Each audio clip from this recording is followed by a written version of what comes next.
right, Mom, what are we making today? We're gonna make some omelets for breakfast this morning, Ben. Breakfast of champions. We're gonna put a little bit of bacon in there. So it's got a real good fat to help absorb some of those vegetables we're gonna throw in. I usually go cabbage first. I thought that was the hardest to cook. Is that wrong? No, Okay. it's just I usually like the onion to get a little bit sweeter. Gotcha. So I put the onion in longer. I'm gonna take lessons on how to properly cut with Use a knives. knife? Yeah, The Japanese ones? yeah. For now, this does the trick.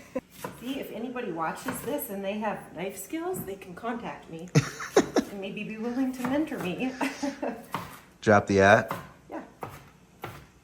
Super important that you get a nice balance of these three categories right here because they enhance one another. Each one is good on its own, but you will get a much better effect if you can bring these all together and you get a synergistic effect from what each one of these categories does. I don't ever cook the tomatoes down because I don't like the taste of them, so we're going to put those on when they're all done. Plus, when you don't cook tomatoes down, you retain the vitamin C. All leafy greens, I got all kinds of things in there. I got a little bit of spinach. Just got plain leaf lettuce. And then a little bit of parsley we'll sprinkle over the top. And little microgreens. These just have really strong, vibrant flavor, so they're just good to sprinkle over the top of the omelet. And I don't usually use the onion part of it. I just take the green tops and use those. That's the chive part of it. It just adds a nice flavor. Plus, it's more leafy green. Those are shiitake mushrooms from right here in Durango, Colorado. Durango's finest. Yep. Salt and Need a pepper. little bit of seasoning. It's not going to need a ton because the bacon is a little bit salty, and I put more in than normal. But I don't know. I'm putting probably a half a teaspoon in on this, and then everybody can add to it if they need to. That's roughly. Yeah, I don't. We're not big on measuring cups. Yeah, same thing with the pepper. When you chop it up like this, it starts to get all the juices to flow in garlic, and that's what actually makes it's called alicillin. It's the active ingredient in garlic, and it's alicillin, which is a form of penicillin, and that's what actually helps combat colds, or if you have one, you have some sort of an infection, but if you cook it, you lose that medicinal property. If you just let this sit now for 5 minutes, those juices will start to mix, and all of a sudden you'll have what can be an antibiotic type mixture if you need it. Had these for like our 8 years. chickens are going to be very happy because they're going to get some scraps here. Coconut oil can go to super high temperatures. It's a really good saturated fat. And it's not refined. There's really very, very minimal processing done with coconut oil. I don't personally, none of us in our family can really detect a coconut flavor, and even if I could, I like coconut, so I don't care. I can't taste it either. But so that's why I use it, because it's a super easy oil to use. I actually use it on my skin too, so that's what I use in place of any. I use it instead of butter too. Yeah. It's a lot. I don't know. Burns off a lot better. It doesn't stick. Yeah. You can just, Plus butter turns the eggs dark. Oh, goopy gushy. so you Oh. 4 teaspoons, a little bit of pepper. Dump it all in the same spot. It all goes to the same spot. We are almost done. So I got the garlic cut up. Boy, Ready only to y'all go could in smell this. Time. Gonna just cut a few tomatoes so that we can put those on fresh. And then the salad. You want salad or do you want spinach on there? A little bit of both of them. Oh. Bofa. These. So there we go. We got our lettuce and spinach chopped up. We got our garlic chopped up and ready to go. We got our tomatoes chopped up and ready to go. The avocado ready to go on. And then our cute little microgreens that'll go on the top. They're right there. Fine, boy. This is all ready to go. It's all cooked. Okay, now we can probably cook that. Let's cook the same amount through. Look at. So the best part about it is it's efficient, is what you're saying? Mm-hmm. Less than 20 minutes and it's done? Yep, and you've got a meal that's going to carry you through, no matter how hard your workout is, or how. Difficult anything is? Yeah, no matter how easy or difficult it is, this is going to carry you through for a lot of hours. And you've got incredibly nutrient-dense food. Yes. All right, so this you can kind of do however you want, but we got our leafy greens, and then we can take our cooked up mixture here and throw those on. I like a pretty fair amount, because in our cooked up mixture is all of our sulfur-rich vegetables and a couple of brightly colored. Now that we got that, you can take a little bit of this garlic and you can kind of sprinkle that in there. Salve. You can take a few of these tomatoes, sprinkle them in there. Tomatoes. I sometimes like to add cheese to it, just because I do like cheese. If you want avocados, you can put those in. That. Then we're just gonna close this puppy up and she's ready to eat, except we're gonna put these cute little microgreens on, and then extra virgin olive oil. You don't ever want to heat. You always want to wait to put it on until you're all done cooking everything. I like to just put a little dash of it and go like that. You get a nice mix of different oils and fats for the day. We are all set. Money. There you go, Ben. Money. Yep. Wow. Little recap. We got the leafy green category of vegetables, all different varieties. We've got the brightly colored of vegetables. We only have a few of those in there, but that's good. And then we've got the sulfur-rich category. We've got all kinds of variety of those. They help with the immune system, fighting off all kinds of things. And then we got all of the fats that we use in this little cooking segment. So, Mom, what do we got going here? Well, Ben, I'm gonna cook a chicken for the week, and so then I can use the chicken meat for different meals, and then I'm also gonna have broth to cook with for the rest of the week. Nice. I have some left in the fridge from last week, and I'm gonna use it for the rest of the meals today, but after this I'm not gonna have any more, so Let's talk about it. That's I need great. to, this particular chicken is actually Dirty from floors. Atlanta, Georgia. Really? Yeah. Because In the person- city? The person who raises on a place called Polyface Farms. No, yeah. There we go. No, actually, I take that back. It's from Polyface Farms. It's in Swoon, Virginia. All right. Yeah. Chicken feet. Chicken feet. The reason we use chicken feet in there is to get some really dense collagen gelatin, which is mostly in the feet. So you'll get a really rich broth by using those feet. So then you just throw in a chunk of the celery, throw in a couple of Celery. carrots, take a big chunk of garlic, cut it in half without cutting your fingers off. Leave all of the skins and everything on because there's tons of nutrients in that. Scoop that in. Take an onion, quarter it, leave all the skins on. If there's any stickers on, you might want to take those off. Money. Well, yeah. Wouldn't want that. Although sometimes I miss one. That. Can tell. Shows. Just kidding. And then Doesn't for this show. size pot, I always throw in 2 tablespoons. That is measured pretty accurately. And then a tablespoon of pepper. And then this is very accurate right here. It's about a cup. of apple cider vinegar. The apple cider vinegar is what draws all of the collagen and the gelatin and the marrow out of the bones. Wow. And Talk then, about it. What just add water.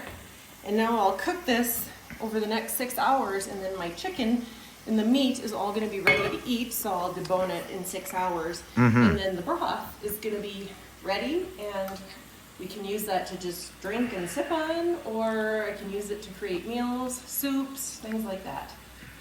Okay.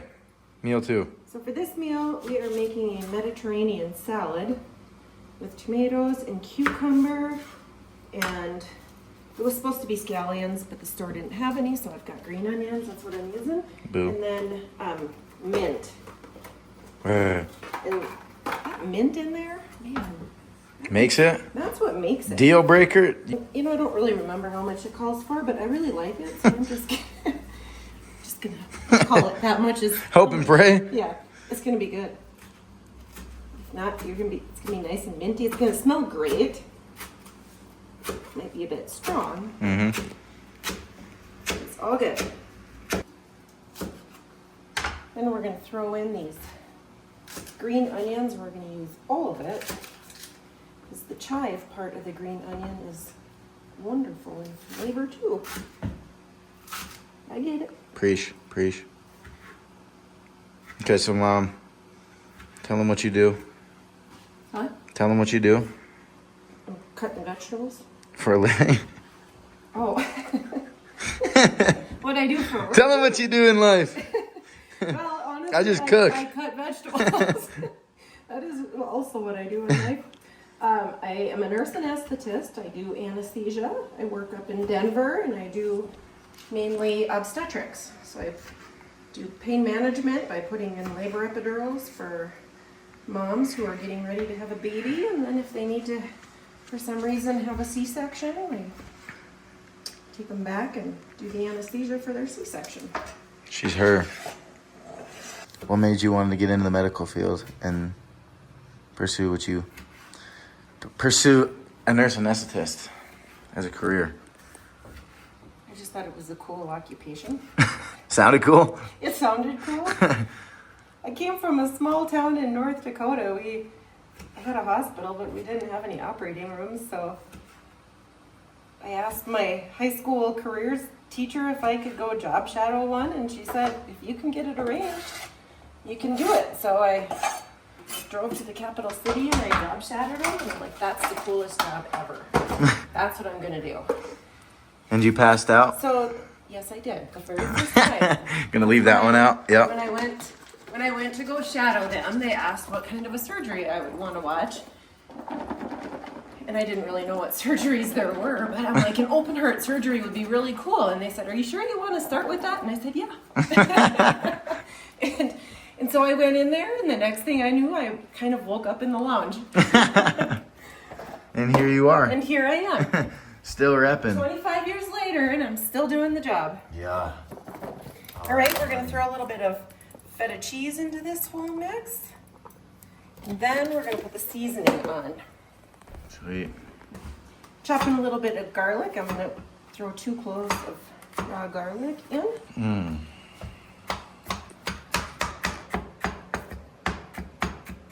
The beauty of this is that this salad calls for it raw, so you get the benefits of raw garlic in it. Raw. It's a half a cup of almond, or of Almond butter. Olive oil. olive oil, extra virgin olive oil. And I don't know if that was quite a half cup, but I'm all out of it, so we're going to make that work. The nice part is those tomatoes are going to get, their water content is going to Keep it liquid. mix in, and yeah, it'll make it more liquid. Same with the lemon juice. Yeah. Lemon. And just squeeze a whole lemon. It's like 6 tablespoons that's supposed to go in, but it's probably a couple of lemons. It's cumin, half a teaspoon.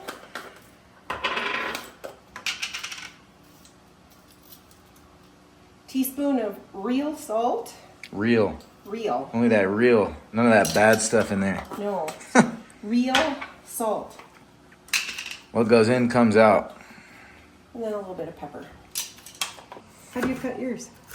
I take top off, bottom off, and then, well, it's kind of hard to do with that one, but then take a knife and cut the core out. Oh, that probably would be easier. And I slice the side, and then it's just slices from there down the sides. One day I'm gonna learn the efficiencies of How to do it? kind of stuff. Yeah, The beginners, beginner basics. yeah. I'm actually gonna put the whole things in because it looks like it needs a little bit more color. I think. Agreed. The finished product. Boy, what? One last thing, and you can throw in avocado. Another additional nice healthy fat in addition to the extra virgin olive oil. Good omega-3s. Good omega-3s. And there we go. There's lunch. I got some leftover salmon. Courtesy of Mom. Thanks. And some berries. And for dessert, shout out Hubar. Hook me up, please. Yeah. We spend a lot of money on you guys. Help us out. Let's talk about it. Well, still under construction, but boy. Okay, meal number 3. Here we go. And outfit number 3. Show off your shoes. Oh, Show off the shoes. Here's the shoes. Yes. I'm ready for the football games. Might be a little cold, but might have to improvise at that time. But for now, they're cute. Coach Prime, she got those because of you. So, feel special. Okay, we're making tacos for dinner, supper. We're gonna start with a little ceviche with this. So I just took regular shrimp that's not cooked, and because it's not cooked, you have to do something to cook it. So you either have to cook it with heat or you can use acid to cook it. So this is lemon and lime juice, and it's been the shrimp has been marinating in there for a few hours. So it went from, how you know it's ready, is it goes from this gray color to this pink color. And that, color-wise on the camera, it doesn't look real great, but I don't know why it doesn't look like. but it is pink. It's weird. It is pink. And that's how you know it's ready, is that it'll start to turn pink. And so this is the shrimp for our ceviche. The ceviche, this is everything that's going to go in our ceviche. Just finished cutting up the vegetables. Oh. I'm gonna dump him in the pot. Give it a stir. So what do you got? You had a... We got a red, orange and a yellow pepper. And then the shrimp was already in the bowl. And then purple and green cabbage. Get the sulfur rich. We got the brightly coloreds. And then, well, geez. Can't seem to make it in there. And then we'll get the cilantro added to get a little bit of leafy green. There you go.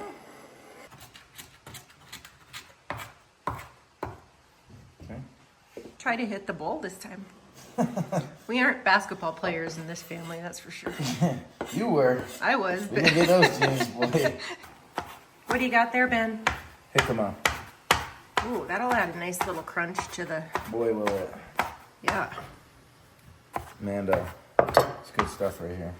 And a little bit of red onion. I like red onion, so I'm gonna add a little bit more. And a little bit more. And that's probably good. So we just added some red tomatoes, some cherry tomatoes, and now we got some green apple. Makes for some added sweetness for the ceviche. Salami. Next for the seasoning. You know the Finiseth way. We don't add. We don't measure. Try to do a little bit more. Real salt. Real salt. Not that fake stuff. Not that fake nut. And you got some pepper. Salt and pepper. And then this I will use. 1 teaspoon of cumin, is that what you usually do? Yeah. Okay. 1 teaspoon of cumin. And then Oh, Ben, this is I gonna... always add a lot of cayenne, but the rest of my family doesn't like spicy food, so.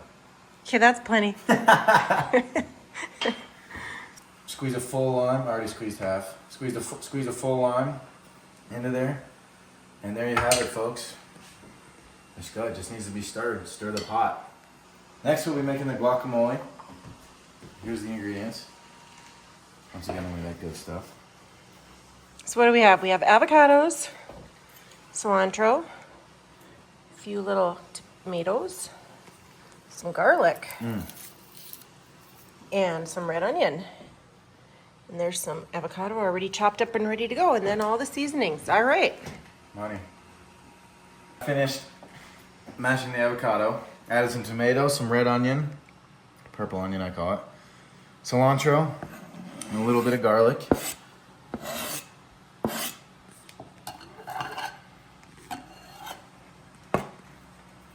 Nice. Guy Nice. Fieri. And a little bit of cilantro.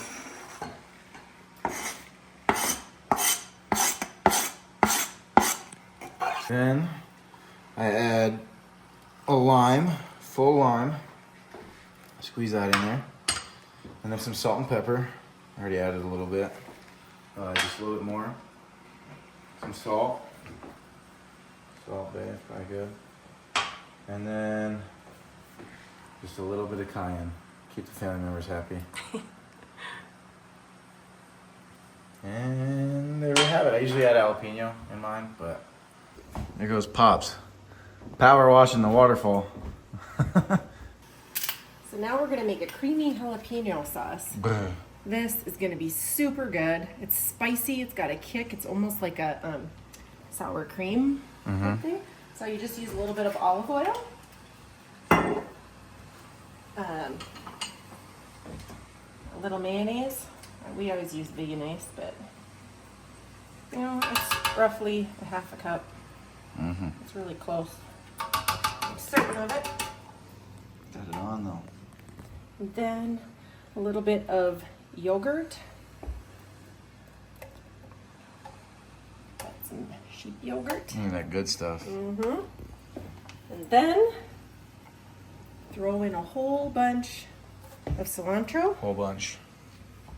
3 jalapenos. I de-seeded them, otherwise this would be way too hot for me. 3 Can't garlic take it. cloves.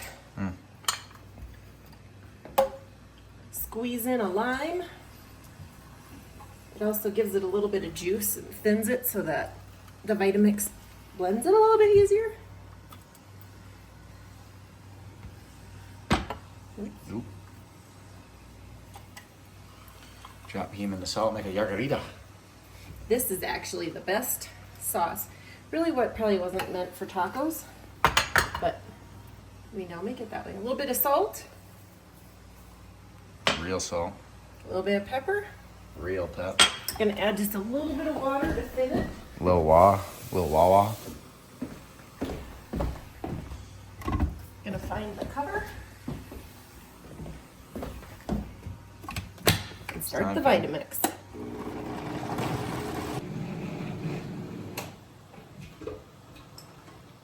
Oh, I got it a little bit runny. Reminds me of my John Wayne. Could cut you. Cornball saying.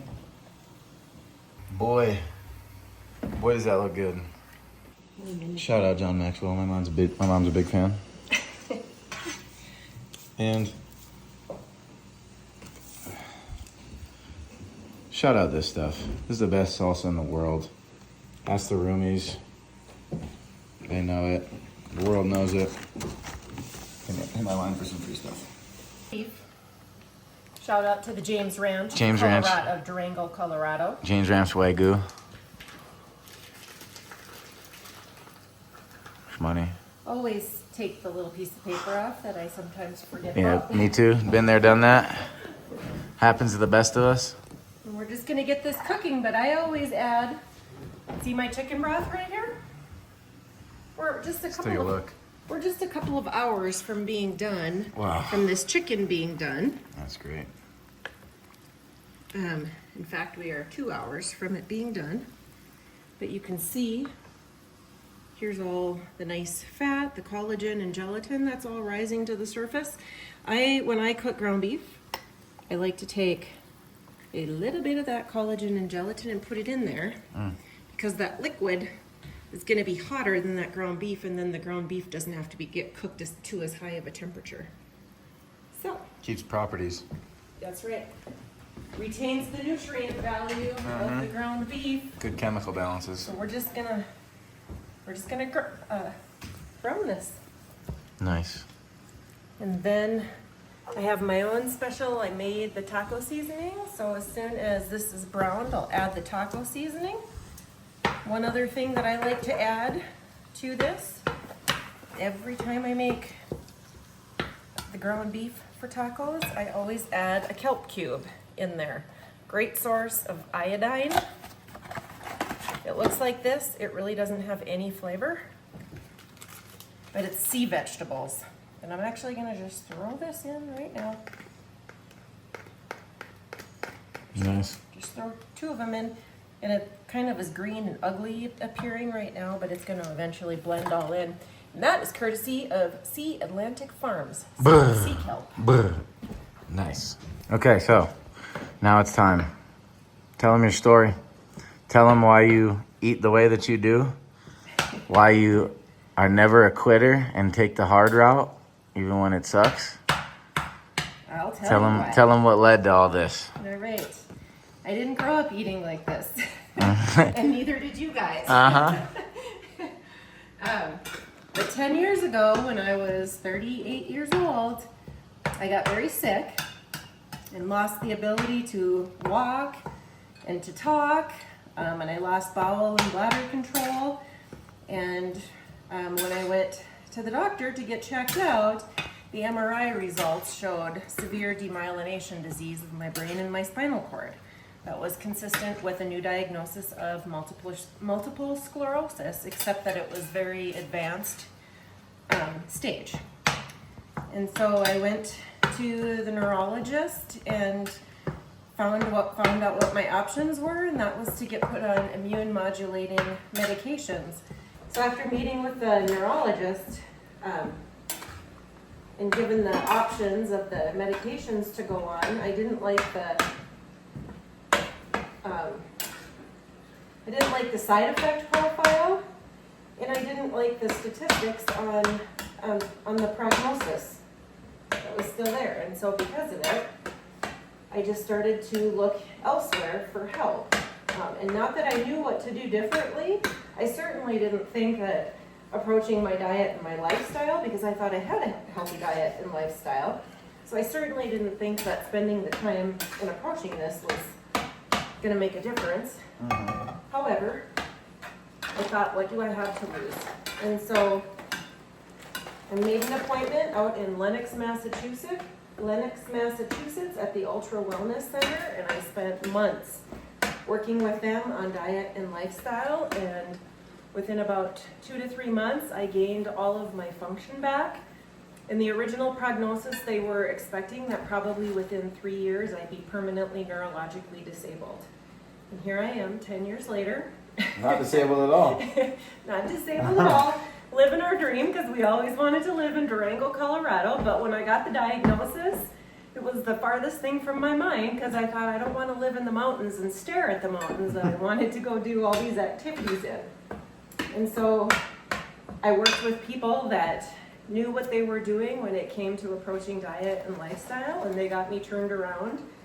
And I got to experience the benefits of all different kinds of things that reversed, things that I didn't even realize were going wrong. And then you guys were just lucky enough to get the benefit of, since I had to change this, we changed this for everybody. And it was tough. And it was tough. It was tough for all of us. It was tough. I would say this was probably one of the hardest things that I had to go through, was changing our entire diet and our entire lifestyle to learning how to eat and prepare meals using just real whole foods and not processed, packaged things. Oh my goodness. Up to the waterfall. And Oh my goodness. they wanted to come see you. Oh, They like you. It's the Tom Brady diet. well, one of my friends. Cut looking too fresh. Ugh. Goodness gracious. Peek on the horizon.